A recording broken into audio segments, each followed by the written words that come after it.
পরিষ্কার জল, মাছ চাষ এবং মাছের খাদ্য প্রক্রিয়াকরণের প্রশিক্ষণ শিবির হলো শক্তিসংঘের গেস্ট হাউসে গত 4 ফেব্রুয়ারি থেকে 6 ফেব্রুয়ারি 3 দিন ব্যাপী চলছে এই প্রশিক্ষণ শিবির। প্রশিক্ষণ শিবিরে প্রশিক্ষণ নিতে উপস্থিত হয়েছিলেন পশ্চিমবঙ্গের বিভিন্ন জেলার ছেলেমেয়েরা। আইসিএআর শিফট কোচি এবং ICAR CISHRRS KVK Malda West Bengal এর যৌথ উদ্যোগে আয়োজন করা হয়েছিল প্রশিক্ষণ শিবিরটি।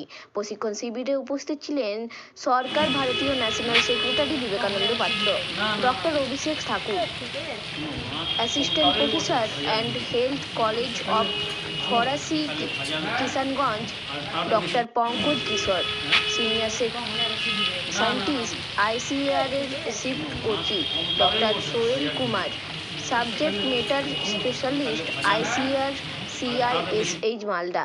প্রশিক্ষণের তারা মাছ চাষ এবং মাছের প্রক্রিয়াকরণ এবং বাজারজাত কিভাবে করা যায় সেই সম্বন্ধে বিস্তারিত জানালেন এবং সরকারের এই প্রকল্পটি তারা পশ্চিম বাংলা মানুষকে প্রশিক্ষণ দিয়ে স্বনির্ভরতার আওতায় নিয়ে আসতে চাইছেন।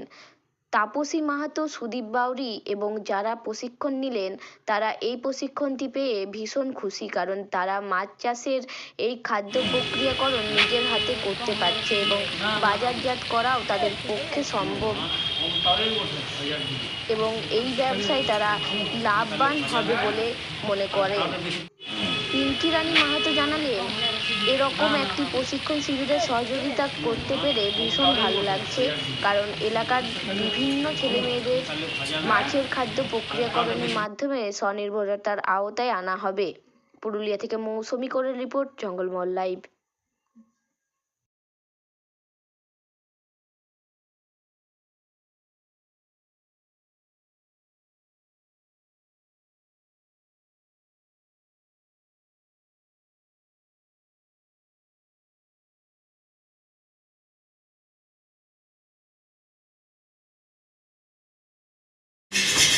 আপনি এই যে পুরুলিয়ার বুকে বিভিন্ন বেকার ছেলে মেয়েদেরকে নিয়ে এই ধরনের একটা প্রশিক্ষণ শিবিরের সহযোগিতা করলেন, আপনার কি মনে হচ্ছে ছেলে মেয়েদেরকে এতে স্বনির্ভর করা সম্ভব? নমস্কার। আমরা চিন্তা ভাবনা করেছি যে হ্যাঁ, বেকার ছেলে মেয়েদেরকে এখান থেকে একটা রোজগারের রাস্তা করে দেওয়া যেতে পারে, কারণ এটা হচ্ছে কম ইনভেস্টমেন্টের মধ্যে আমি নানা রকম প্রোডাক্টকে তৈরি করে, যেমন মাছের আচার তৈরি করে, ফিশ ফিঙ্গার তৈরি করে, ছোট ছোট জিনিস তৈরি করে আমি সেটাকে মার্কেটে সাপ্লাই করতে পারবো। সেখানে বেশি ইনভেস্টমেন্ট করতে হবে না। আমার মনে হয় যে বেকার ছেলেরা এখান থেকে উপকারী হবে।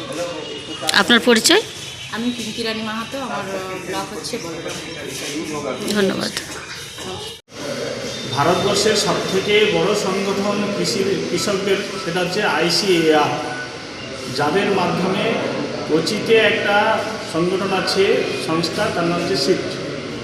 তাদের তত্ত্বাবধানে এই মাছ চাষের প্রশিক্ষণটা হচ্ছে।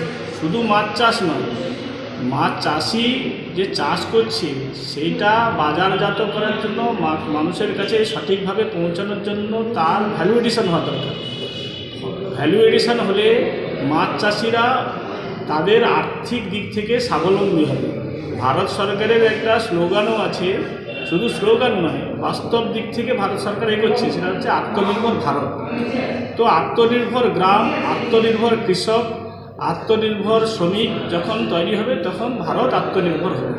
সেই জন্য গ্রামীণ ক্ষেত্রে, অর্থনীতি ক্ষেত্রে মাছ একটা বড় জায়গা, যেখানে আমরা বাঙালি বলি মাছে ভাতে, মাছ ছাড়া আমাদের চলে না। কিন্তু মাছের বিভিন্নভাবে যেটা আমরা রান্না করি, সঙ্গে সঙ্গে সেটা যদি এক্সপোর্ট করতে পারি, মানুষের কাছে পৌঁছতে পারি, সারা বিদেশে আমাদের মাছের জাত বিভিন্ন ভ্যালু এডিশন করে আমরা পাঠাতে পারি, তাহলে এখানকার মানুষের রোজগার বাড়বে, আত্মনির্ভর হবে, ভারতবর্ষের সরকারের যে ইচ্ছা আছে সেটা ইচ্ছা পূরণ হবে। এবং সেই ক্ষেত্রে আমি পঙ্কজ স্যারকে ধন্যবাদ দিব, কোচির যিনি ডাইরেক্টর, তিনি বাংলাকে বেছেছে, সঙ্গে সঙ্গে এই সবথেকে পিছিয়ে পড়া জেলা পুরুলিয়াকে বেছেছে। সেই জন্য আমি অশেষ ধন্যবাদ দেব। 3000 কিলোমিটার দূর থেকে এসে পুরুলিয়ার সামান্য চাষি মাছের চাষ করে তাদেরকে উদ্বুদ্ধ করছে এবং আগামী দিনে তাদের আর্থিক বিকাশের জন্য মাছকে প্রক্রিয়াকরণ করে কিভাবে বাজারজাত করা যাবে, তাদের কিভাবে প্যাকেজিং করা যাবে এবং এক্সপোর্ট বিজনেস কিভাবে আমরা করতে পারবো তার প্রশিক্ষণ দিচ্ছি। এখানে পুরুলিয়া জেলার কি সমস্ত ব্লক থেকে প্রতিনিধিরা রয়েছেন? আমাদের সংখ্যা অনুযায়ী 30। আমাদের এই যে জেলাতে এখানে এসসি যেহেতু যেসব এসসিগুলোকে আমরা বেছেছি, তো সমস্ত ব্লক